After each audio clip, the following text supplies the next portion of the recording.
Today's review is going to be all about the Plague Doctor and what she can offer to your lineup. The Plague Doctor traditionally is a 3rd and 4th position character, but there are abilities on her, and her abilities are versatile enough that she can easily be a 2nd to 3rd and maybe even 1st if you so desire them to be. Obviously the Plague Doctor focuses more on blight damage, but she does have an ability to do bleed with an incision. She can fit very well in many lineups due to her ability to control, shuffle, clear bodies, do damage over time versus protection, and buff heavy hitting individuals. The Plague Doctor has been very beneficial in most of my lineups through a lot of my playthroughs, and coming back to my 3rd playthrough here, I really enjoyed having the Plague Doctor around again, and I had a couple in this go through. If you haven't tried the Plague Doctor yet, I hope this review will at least let you give her a try in most situations. The background on our doctor friend: a doctor, researcher, and alchemist who prefers to hang back, eating away at her foes with stacking damage over time abilities like toxic clouds and plague-filled grenades. She is equally effective in a support role, blinding confusing foes while enhancing a party's survival with damage increasing tonics and remedies for bleeds and blight effects. Once again, almost everything I just said, these descriptions are very good about what the character does, and honestly a little bit fun flavor text with a doctor, researcher, whole thing like that. Does everything just mentioned, and it's pretty much the whole kit and caboodle. If you really like raw physical damage dealers, it's going to be a little bit of a shock coming to the Plague Doctor, because the only big hitting ability she has is Incision, which is pretty good because there's some trinkets that really build off of that and can make her a viable melee attack. Noxious Blast. Noxious Blast, accuracy of 115, just superb accuracy. Damage modification of negative 80%, whatever. Critical modifier of 9%, which is really good.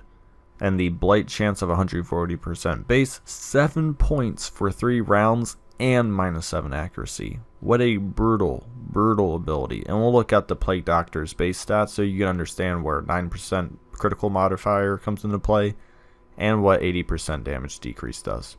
The base damage 7 to 13, and the base critical 6%, therefore you're looking about at 15% with Noxious Blast on.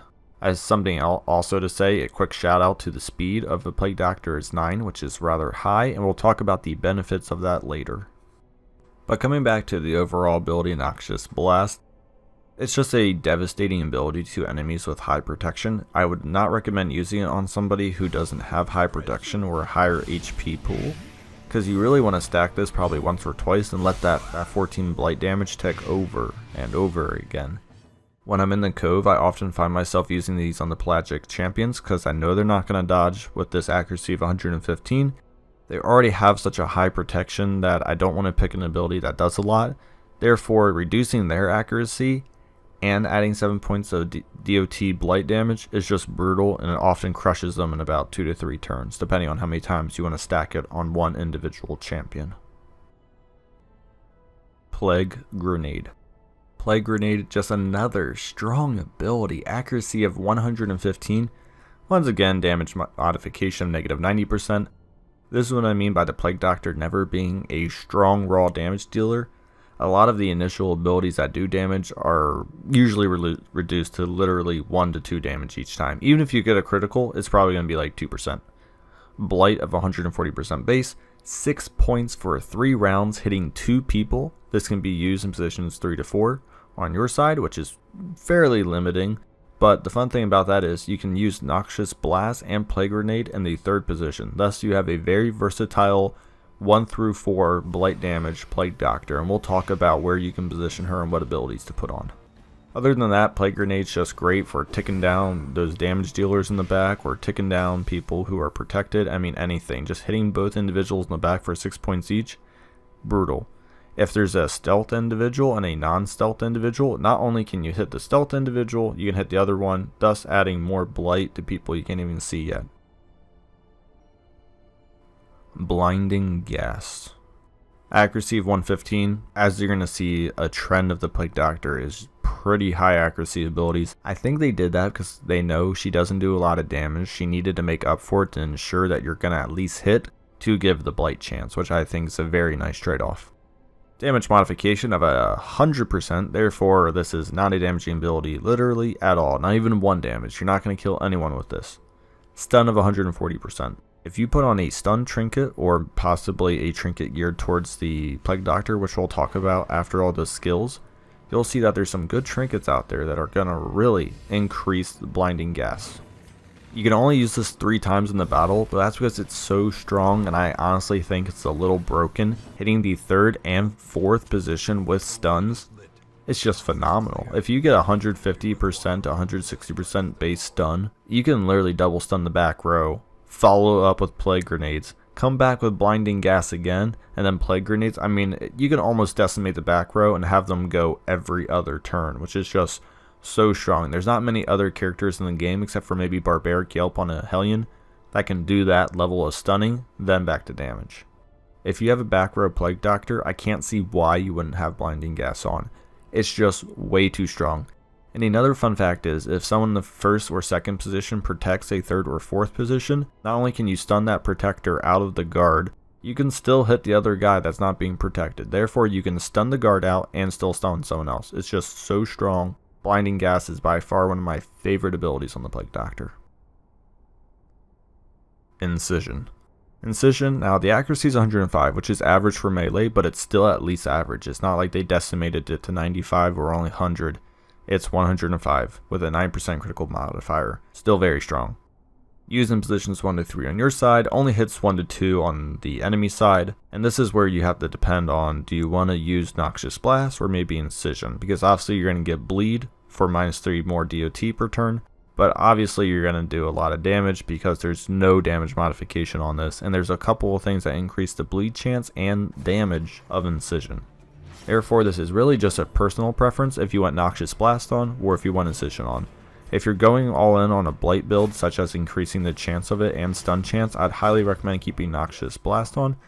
But if you're kind of just doing a general lineup, you want Plague Grenades, you want Incision, you want this other thing, I think Incision could replace Noxious Blast.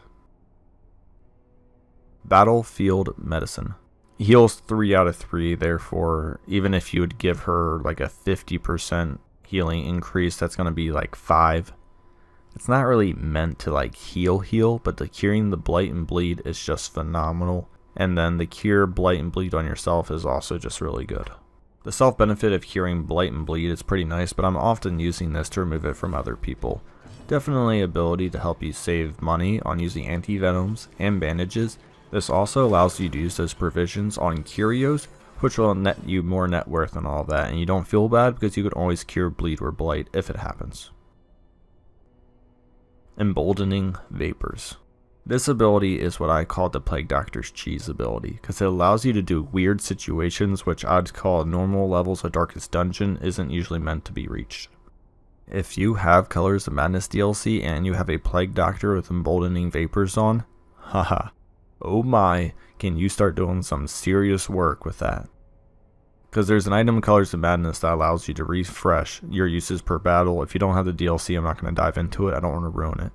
But I do have a video out there of me ruining the final boss on Darkest Dungeon, and this ability is used with a leper. You can kind of start pairing up the two on how pairing a leper with 25% damage and 5 speed gets to be a little ridiculous over time. Also, this is great for bosses such as maybe Swine Gods, Alluring Sirens, Prophets. I mean, anybody who has over 150 to 200 HP, where taking a round or two to buff up your main damage dealer isn't a detriment. Because sometimes my problems with damaging abilities that take a turn to increase is that by the time you get your person all buffed up and all that, you've already killed the other people. That where it takes a turn or two to buff up, and you're just taking a lot of stress damage and regular damage that if you just attacked first, you may not be in that weird situation. Now what I will say is the 9 speed of the Plague Doctor allows you to probably go first in most situations, therefore you could probably buff your damage dealer and then have your damage dealer go, which is much more viable than having your damage dealer do the self damage increase and just let your Plague Doctor do the damaging for you. There's definitely a couple of mindsets around it, because I'd rather have the Plague Doctor stun or add blight. But if you got some really raw heavy damage lineup, and if you know you give someone else a 25% extra damage, they can like 1 to 2 shot people depending on, you know, what multiple area effect abilities you have on, go for it. I don't know what your lineups consist of. I just know I'm usually weary about increasing damage for enemies that only have about 20 to 30 HP. This also may be really good if you're down to a couple high protection enemies and you just need to chip through them faster. Disorienting Blast. Once again, a wonderful accuracy of 115, and once again, a damage modification of negative 100%. So what does this ability do then? It shuffles one person, which shuffling can be good because you can send a third to second or first, whatever, obviously it shuffles. The stun's 140, which is average, but it also clears all the corpses, which can be very beneficial for a leper. And as we talked about before, the Plague Doctor already has some other skills that could really benefit the leper as well. Therefore, Plague Doctors and lepers can be a weird combination that can be good for just casual dungeon runs and also for bosses. Now to get back to the shuffle and the stun, it can be used in positions 2 to 4 on your lineup and against 2 to 4 on the enemy lineup, which is a pretty good versatile stun. It can hit that coveted 4th position. It can also shuffle that 4th position. And if there's a large corpse on the field or just a corpse or 2, that 4th position can come to 2 or 3, which is just phenomenal. I found myself putting Disorienting Blast on more and more as I realized the powerful effects of it. And if I was in a weird mood, I'd actually take off Blinding Gas and put on Disorienting Blast. And my reasoning for that is that I can hit the 4th position. There's not a lot of stuns that can hit the 4th position with such a high accuracy, such as this one. Therefore, Disorienting Blast can kind of take over, and it can help if you want to have a stun on, but have a little more added benefit than just stunning. Going over the camping skills, we have Experimental Vapors, 1 companion, 50% HP received, and plus 33% healing received after that. It's just a strong ability if you're missing a lot of HP, if you're maybe in a dungeon, such as the Weld, where you have giants just smacking you for 30s and your Vestal just needs that little bit of extra heals to keep up with this massive damage they're receiving. I think Experimental Vapors is a great way to go about it. The Plague Doctor is an interesting person because they're one of the few individuals that can actually remove diseases. Therefore, what I will tell you is, in the early game to mid game, if you're really finding yourself getting a lot of diseases where there's a hero you don't want to take out for this specific dungeon but they got a really bad disease, consider taking along a Plague Doctor and buying the camping skill Leeches. Heals 15% HP, which is like the bandage, but it also removes blight and disease. It's just very strong. You can save money and time.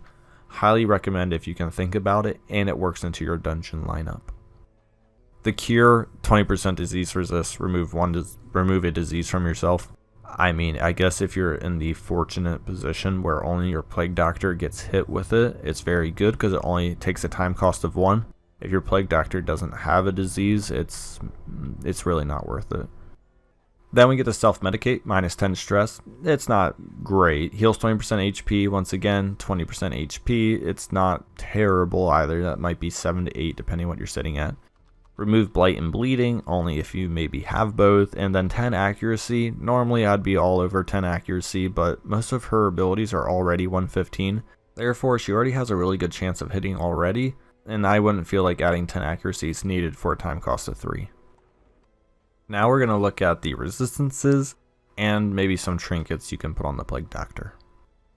So something you'll see with the Plague Doctor is that her resistances are rather low, which makes her very susceptible to getting either stunned, dragged, bleed.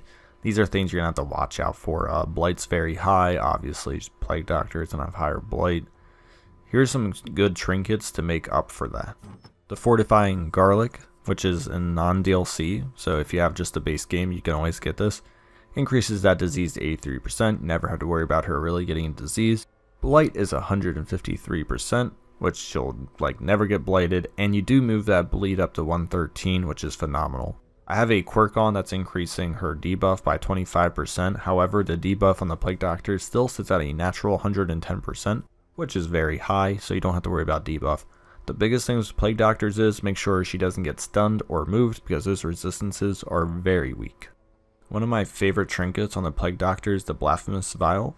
Plus 10 to accuracy range skills, therefore those 115s are now 125s, which I'm probably never going to miss because a dodge of 30 is still a 95% chance to hit. It's very high. Plus 20% to stun and blight skill chance, therefore those 140s are now 160s, and at that point you're rocking probably 80-90% chances to stun and blight, just very strong.